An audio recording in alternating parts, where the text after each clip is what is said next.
heard you boys are trying to save magic. What do you need? Elves. Lots of elves. Greetings, Planeswalkers, and how you doing? How you doing?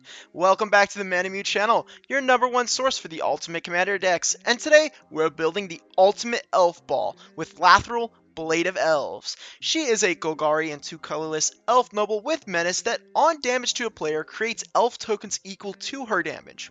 Her final ability allows us to tap her and 10 other elves to drain the table for 10 life, and we gain 10 life. From a glance, this commander is definitely screaming go wide, and that is what we intend to do with the bonus of some new cards that we've gotten since her release. So let's take a look at the big mound of elves this deck is running. We are going to start our list off with our 1 mana creatures, and for that we have Llanowar Elves, Thinhorn Elves, and Elvish Mystic to tap for a green mana. And then we have Arbor Elf, which untaps a forest, and it just so happens our Cabal Coffers is a forest thanks to Yavimaya Cradle of Growth and Orborg Tomb of Yawgmoth. So there's some shenanigans to be had there. We're also playing Deathrite Shaman as an honorary planeswalker that can disrupt our opponent's graveyard strategies, and Elves of Deep Shadow to tap for a black mana, and we don't care about the life. Finally, we have Allosaurus Shepherd to let us play what we want, when we want, without fear of blue mages, and it acts as a win con in the late game because it buffs our board up. We have Essence Warden to gain us life and keep us healthy, and Koranian, I think I'm saying that right, Ranger to combo with Ashaya, and I will explain that at the end of the deck list. That's going to be Ashaya, Soul of the Wild. For 2 mana elves, we are playing Elvish Warmaster to make us more tokens, and it turns into a mana sink later in the game. Leaf Crown Visionary, as it will draw us cards, and we have an infinite mana combo, which basically lets us play creatures infinitely, so we can essentially draw our deck with it, so added bonus. Priest of Titania for infinite mana, and keep in mind this card cares about all elves on the battlefield, so our opponent's elves help us as well. Now for our 3 mana elves, we are playing Circle of Dreams Druid for its mana producing ability, Elvish Archdruid for the exact same reason, and it's also a lord.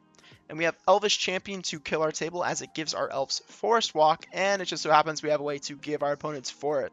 We also have Azuri Renegade Leader to offer us protection, and then he becomes one of our better mana sinks in the game because he gives us trample and he buffs up big time. We have Imperious Perfect as a lord for our elves, and Jahari, Friend of the Forest, to basically, it's gonna act like a bad Cryptolith right for us, which we are playing Cryptolith, but we'll get to that later. We have Marin the Nurturer as a basically a mana maker, and then she can turn into a beat stick because she gets bigger for every elf, doesn't matter if it's a token or not. So naturally Marwyn in this deck is just gonna go nuts, and especially if you've played her before, you already know she goes crazy in elves. We have Realm Walker, which offers us some card advantage by letting us play off the top of our library. We have Reclamation Sage, lets us destroy artifacts and enchantments, and we technically do have a way to return it to our hand if we need to and replay it. For our last 3 mana card, we have Shaman of the Pact, which is easily one of the better creatures in our entire deck. It is our juiced up Gray Merchant. We are playing so many elves. There will be many times where we will play this card and outright just win the game and kill the table. So definitely a important pickup for this deck.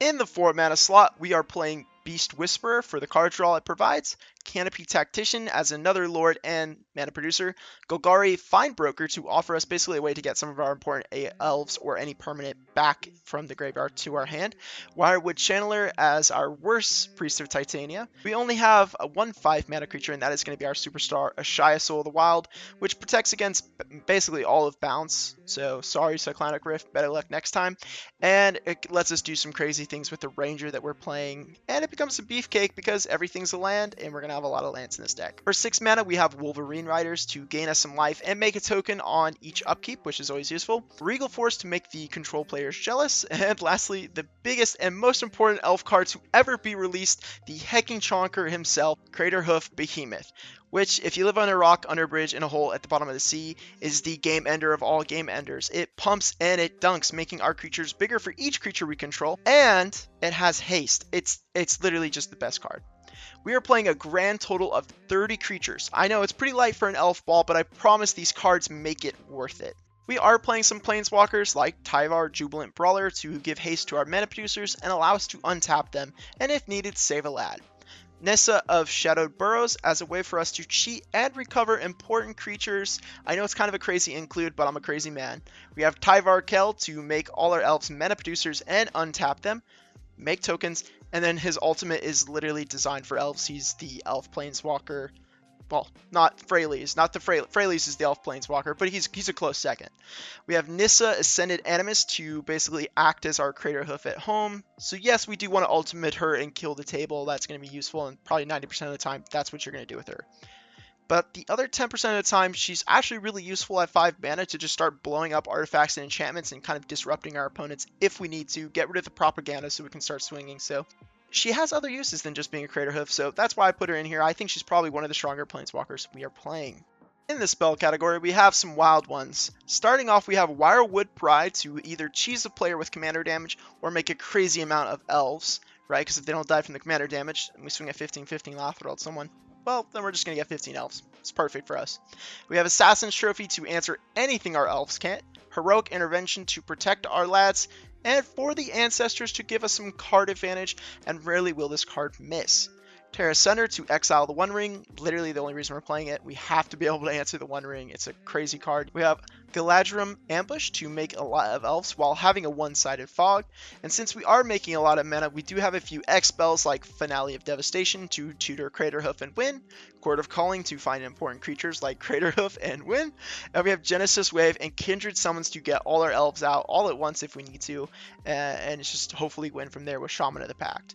We also are playing Torment of Hellfire to win without combat, as Assassin Trophy is our only way to get rid of a card like Glacial Chasm, so if we've already used that card and someone does have Glacial Chasm, then we're probably not going to be able to win with damage, so we're going to have to rely on Torment to finish the job. Speaking of cheesy cards, we also have Triumph of the Hordes as a infect win if we need to, and Hatred with our commander to kill someone and make a lot of elves. For some random includes, we do have Casualties of War, as it's one of the best removal pieces in the game and in Golgari in general. And we have Haunting Voyage to bring all our elves back from the dead if we do deal with a board wipe.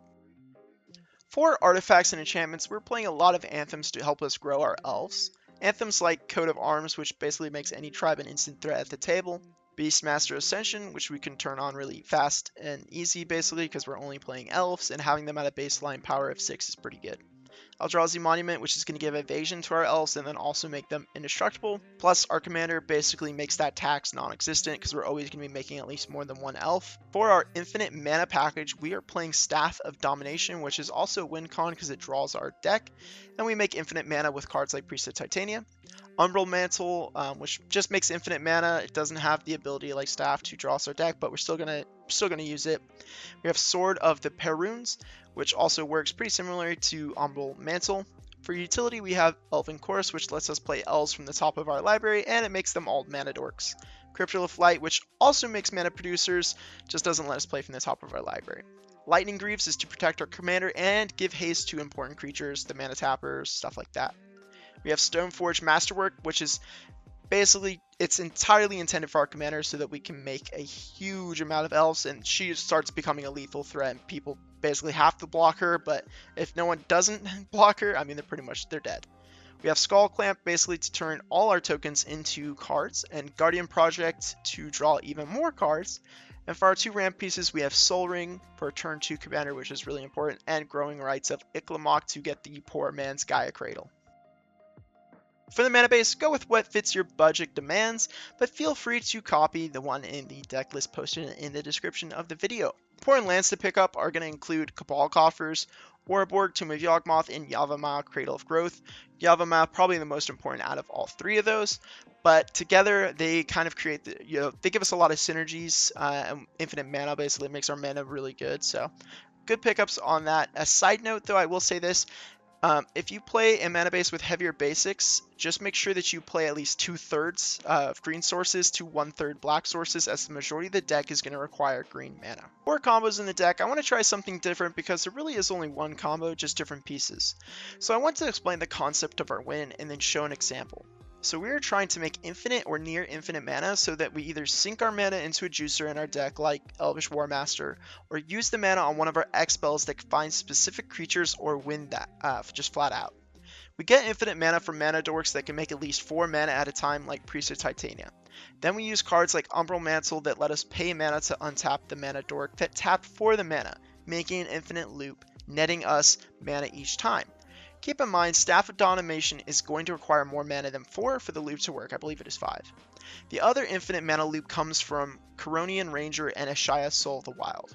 Ashaya makes our creatures forests, so as long as we have mana dorks that can tap for at least 2 mana, we can go infinite. We start the loop by tapping a mana dork for 2 mana, then activate Coronian Ranger, return it to our hand, untapping the mana dork again. We then play the Ranger again and repeat from there. As long as we return the Ranger, we don't have to care about the once per turn text since we're replaying it. So now we have infinite mana, and we can play cards like Torment of Hellfire that just win flat out, or Genesis Wave and win with Shaman of the Pact. That's going to do it for today's video, and I hope you enjoyed it. If you have a commander you want me to cover, leave it in the comments below or join my Discord and tell me there. I'd like to thank everyone that got this far in the video, and I'll be seeing you in the next one. Peace!